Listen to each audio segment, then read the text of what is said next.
This is State Representative Jeffrey Elmore. Welcome to this installment of the weekly session update, where you will hear about bills, current issues facing North Carolina, and actions of the North Carolina House. Let's get started.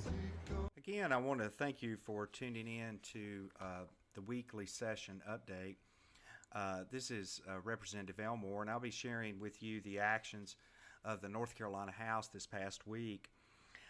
Thursday was a very busy day with a couple of major bills that were passed. One was sent to the governor and the other was sent to the Senate. The first one I want to talk about is House Bill 1169. The title was Election 2020. There's been some major concern, especially through news media, pushing the idea that many states are going to push for a mail-in only election this fall. There's many concerns out there of a mail-in only election, especially with issues of fraud and the issues that we faced with the ballot harvesting that we had to deal with from one of the congressional races this past year. So how do we create a balancing act between what is ballot security with absentee ballots and also not creating a situation where Governor Cooper and his administration could order through their emergency powers a mail-in only election this fall.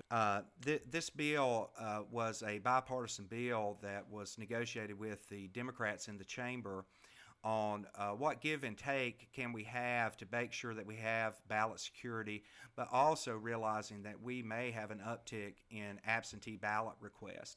Early polling that has been shown with this question asked to folks, normally we have about 5% of the ballots cast as absentees, but when folks are being surveyed now, we're looking at, some of these polls show between 11 and 12% of the people say that they will most likely vote absentee this fall. It prevented a total mail-in election this fall. And also, the next steps that it took is that it analyzed the absentee ballot formats that we currently have in place to where it lowered the witness number to 1, but it made the witness that is signing the ballot that goes back that the person has filled out, they have to put their printed name and printed address so we know exactly who the witness was for that person. This bill was passed with overwhelming support, and now that's been sent to the Senate. On Thursday afternoon, the Senate sent back House Bill 536, and because of concerns, especially from our coastal areas, what this bill would do is it's going to temporarily authorize through the fall of the year restaurants that serve alcohol and our bar establishments would be able to have outdoor seating. Currently under Executive Order 141, which is the Phase 2, is what you hear out there, of Governor Cooper's orders, this is not possible. And many of our coastal legislators especially, as folks are getting ready to do their vacations and get ready to go to the beach, that outdoor seating is critical for vacationers. It has a major impact on their economy. So what this bill did was basically say this would be allowed under the 50% seating capacity. So these businesses that are on our coast and even in the mountains with our wineries, etc., would be able to do the service. The bill had bipartisan support in the Senate, but when it came to the House, it seemed like the Democrat side really dug in. We did not get any crossover votes on this bill. And now the bill is sitting on the Governor Cooper's desk. So it'll be really interesting to see how Governor Cooper is going to approach this.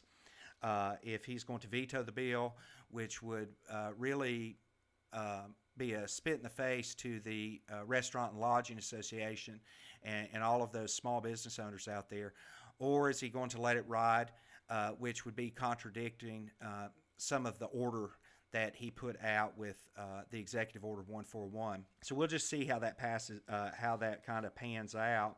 I was excited this week. Bill filing happened this week dealing with appropriations bills, and I filed several bills to try to address some of the things that have hit us with COVID-19. One of them is dealing with driver's education. I want to ensure that our kids that have started the driver's education programs and at least have got some of the class be able to continue through the process to where they can start their driving part, to where they can get their permits on time. The bill will be presented Tuesday in education. We're also going to add a component to that bill dealing with the road test at DMV2, to where we just waive the road test and give temporary license dealing with those. So yes, after all of this is over, you will have to go back and get a road test, but we could go ahead and get you on the road, so we don't have such a backup at the DMV, and we don't have such a backup for our driver's education programs that are across the state. We're trying to get the students through. Another exciting thing, we've seen a change in buying patterns with folks dealing with groceries. And we've seen a great deal of growth in smaller meat processing. Folks that butcher animals, and they're small operations, not your big meat processing plants. They have seen such high demand. We've realized that that part of the food structure is just not where it needs to be across North Carolina. So in coordination with Steve Troxler's office and the Department of Ag, came up with a bill that deals with a meat processing grant program. And what this would do is help our small meat processors be able to get equipment, also help them with any expansion needs that they have. And I think this would be very positive, because I think buying habits with food is changed, and I think that change will probably be permanent as people are buying more local. So excellent opportunity, especially for District 94, which is a large agricultural district. We have a lot of beef cattle. This would be very beneficial to us. Also, in preparing for the fall, I filed a bill to help UNC-TV develop some at-home learning programming that is targeted at grades K through 8. So right now their programming is more preschool oriented. What this would do is they will be coordinating with the State Teacher of the Year and the Regional Teachers of the Year to develop math, science, and language arts lessons that could be put over the air. I think this would be powerful for our students, and also for homeschool community, as they are all the time desiring curriculum materials because of the cost of it. And you would not have to have a computer to participate with these lessons, because it's over the air. Almost all of our households have televisions, and even if they don't have cable, they do have digital antennas which can pick up these stations. Conditions for the bond were good the last time that we filed it. They're even better now, and what I mean by conditions is the amount of interest that you would be paying on the loan. It is at historic lows. So basically you could borrow money for no interest.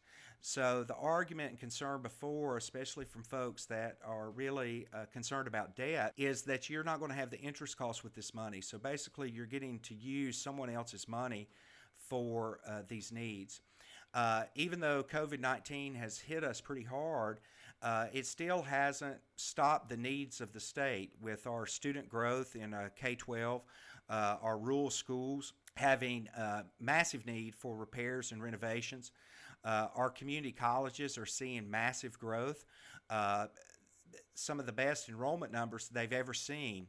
And the bond package would also have some transportation dollars in it. And the goal of this is, with the problems that are going on with DOT, with the administration, that doing this through this format is cited in law, the projects that are on the state transportation improvement plan, so there cannot be any variance. Meaning those dollars have to go to these projects. So it kind of cuts out the administrative decisions at the Department Assembly. Is going to have to do a deep dive into the accountability piece. And that would be the power of this bond bill, with the specific projects that that is given a clear roadmap with no variance on what projects are needing to be done and completed now, so we can move into the future. Finally, this is State Representative Jeffrey Elmore. I hope you enjoyed this installment. And remember, for more info, check out jeffreyelmore.com. And also, like my Facebook page, Jeffrey Elmore for NC House.